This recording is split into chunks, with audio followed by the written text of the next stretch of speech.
Welcome back to the deep dive. Really excited about today's topic. You do. It's a good one. We're plunging into something, well, pretty crucial, not just for academics, but really for professional growth everywhere. Effective mentoring. Exactly. Mhm. And we're looking at it, through the lens of graduate students. Which is a really interesting angle, especially now. Right, because things are shifting so much Yeah. with learning and work moving more online. So our mission today, basically, is to unpack how grad students can, thrive, not just getting mentored. But also being mentors, stepping into those leadership roles. Yeah, especially in this, increasingly virtual world. We're basing this mostly on a recent article. From the Journal of Leadership Studies, yeah. Really solid stuff. And I think what's so great here is, okay, yes, we're talking grad students, but these principles, they apply way beyond that. Oh, absolutely. If you're learning, leading, developing anyone, or even just focused on your own growth, Right. there's something here for you. It connects to personal growth, professional growth, all of it. Okay, so let's get into it. This word, mentoring. We hear it all the time. We do. But what is it really? Is it just advising? Coaching? Yeah. Or something different? Well, the source we're looking at, specifically the National Academy's definition, draws a pretty clear distinction. Okay. It's not just like a formal pairing. It's deeper. It develops over time. Over an extended period. Right. Exactly. And it adapts as the student changes, as their needs evolve. So it's dynamic. Very. The key is this special, sustained interest in helping someone become a successful professional. It's not just ticking boxes. That makes sense. And it brings up a good point. Yeah. How does that ongoing change, that evolution, define success? It's not just hitting one target. Precisely. It's about the journey of growth itself. And when these relationships work well, the benefits for grad students are, pretty massive. Oh, definitely. We're talking increased self-efficacy, that core belief you can actually do it. Right. Super important. A stronger sense of belonging, which can be huge in grad school. Absolutely. And sticking with it, academic persistence. Plus, boosts in self-esteem, awareness, professional skills, even less stress, apparently. It sounds ideal, doesn't it? It really does. But we have to acknowledge the flip side. Yeah, the reality check. Because unfortunately, a lot of grad students, especially when they're deep in thesis or dissertation work. High pressure time. Exactly. They report really ineffective mentoring. Like what specifically? Things like faculty just not giving feedback, or it's really delayed or not helpful. Sometimes a lack of compassion or feedback that feels, just rushed, like they didn't really engage. Oof. That sounds incredibly tough. I think, we can all imagine getting a paperback just covered in red ink, but with no real guidance. Right. No pathway forward. Is that just down to individuals, though? Or does the system, heavy workloads, research pressure, play a part? That's a really important question. The research suggests it's probably both. Individual styles matter, sure. But yeah, systemic pressures are definitely a factor. And then, layer on top of that, the shift to online learning. Ah, right. That made things even harder. Significantly exacerbated things, according to the sources, added a whole new level of difficulty. Okay, so here's where, for me, it gets really interesting. This idea that mentorship isn't just top-down instruction. Right. The source really pushes this idea of it being a dynamic two-way street, evolving. Kind of like a friendship, actually. Yeah, Simon Sinek talks about connections like that. It's less about hierarchy, more about mutual growth.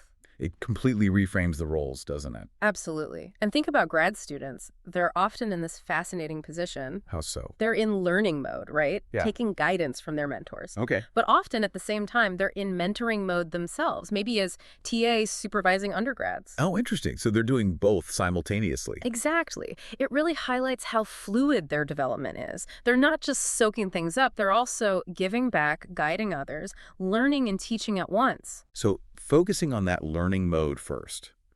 When a grad student is the mentee, it's not just about learning the obvious stuff, the technical skills. No, not at all. There's this other layer, this tacit knowledge.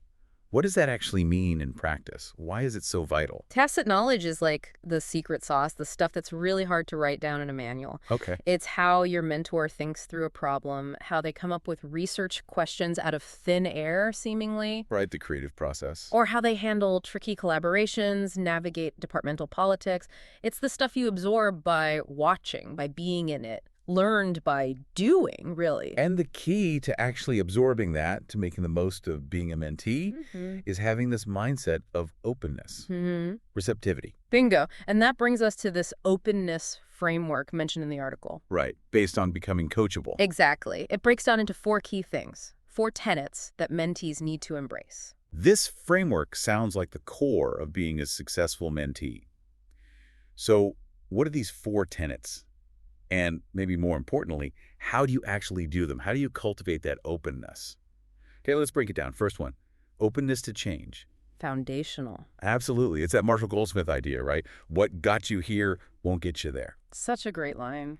It means being genuinely willing to try different ways of thinking, different approaches, to think again, as Adam Grant puts it, be actively open-minded. Like a scientist testing a hypothesis. Exactly. I know early on I thought my way was the only way. Boy, was that a learning curve.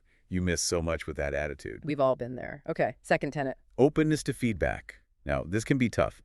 Feedback can sting sometimes. Right. It can feel harsh, make you anxious. We know that feeling. Definitely. But the idea here is to try and see it differently. Focus on the gap where you want to be versus where you are now. Like using it as a map, not a judgment. Precisely. And some mentors use cool approaches here, like appreciative inquiry. Oh, yeah. Instead of just pointing out flaws, it focuses on what's working, on your aspirations, and builds from there. Or they might call it feed forward. Focusing on the future, not just the past mistake. I like that. Me too. Okay, third tenet, knowing stuff is great, but... You gotta do something with it. Exactly. Openness to action. Even in super brainy work, action is key. Makes sense. What kind of action are we talking? Could be anything, really. Yeah. Taking good notes, actually turning those thoughts into a draft, talking to people, testing an idea. Getting the ball rolling. Right. And maybe the mentor's role shifts here too. Following situational leadership, maybe they expect more initiative from you as you grow. So less hand-holding over time. Yeah, more responsibility. Okay, and the last one. Number 4. Openness to accountability. This sounds serious. It's really about clarity, making sure expectations are super clear right from the start. Ah, okay. Like, what does each person expect regarding time, effort, quality? Exactly. There are even tools for this, like student advisor expectation scales, to get those conversations started. So everyone's on the same page. Right. When you have that shared understanding, it creates mutual accountability. No surprises, ideally. But here's the really cool part about this framework. These 4 things change: feedback, action, accountability.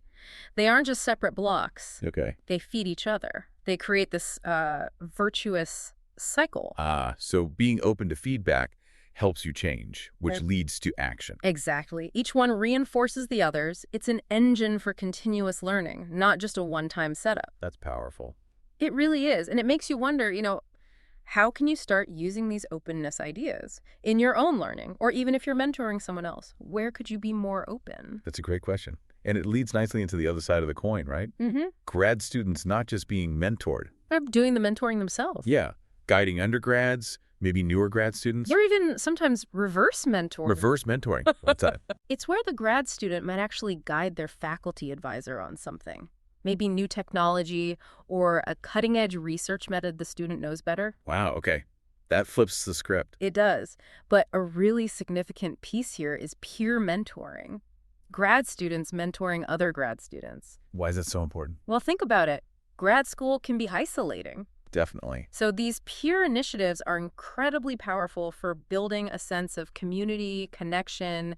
It combats that isolation. Vital for just getting through it sometimes. Makes total sense. So if peer mentoring is that crucial, what makes it work well? What are the key ingredients? Our source points to work by Ender and Newton, who identified 4 main things. Okay, what are they? First, making a real personal commitment to the relationship. You got to be invested. Right. Second. Respecting the other person's abilities and choices, even if you do it differently. Okay. Third. Really listening. Not just waiting to talk, but actively listening. Crucial skill. And fourth, showing appreciation. Simple, but powerful. Recognizing their effort, their insights. Now, it's also worth noting that not every pairing is perfect right away. Right. Context matters. Yeah, things like demographics, whether someone's an international student, even the type of science they're in. It can all influence how well a mentoring match works. So it's not just plug and play. Definitely not. Yeah. Which is why formal peer mentoring programs can be so helpful. And some universities are getting really proactive. Like the University of Florida example. Exactly. Yep. Training grad students in mentoring up with their image program, teaching them how to effectively guide people, even those technically above them. That's fantastic. And the payoff seems huge. Oh, yeah. Guiding someone else sharpens your own skills, helps shape future leaders. And fights that isolation we talked about. Reduces stress, depression. It really is a win-win situation. Okay, but now we have to address the elephant in the room. Or maybe the elephant on the Zoom call. Right. Online learning. The rise of online grad programs, especially after COVID, has created a whole new set of mentoring challenges. Totally different landscape. You have more non-traditional students, right? Yeah. People juggling full-time jobs, families. Childcare, yeah. They often just can't be on campus for those informal chats or traditional assistantships. So how did that impact mentoring? Well, it makes it harder for faculty to build that sense of community, that shared research culture. You don't bump into them in the hallway. Exactly. You might rarely, if ever, meet in person. And a lot of communication lacks those nonverbal cues. Building trust can be trickier. Sounds tough. It is. But, and this is key, the source is really clear. Effective mentoring is still possible online. Okay, so it's not impossible, just different. Right. It just requires a shift in approach. And that shift is towards something called learner-centered online mentoring. That's the term used, yeah. Yeah. It's less top-down, less hierarchical. More collaborative. Much more. It really focuses on the specific needs of the online learner and provides that crucial psychosocial support adapted for the virtual space. So if that's the goal, how do universities make it happen? How do they support faculty in doing this?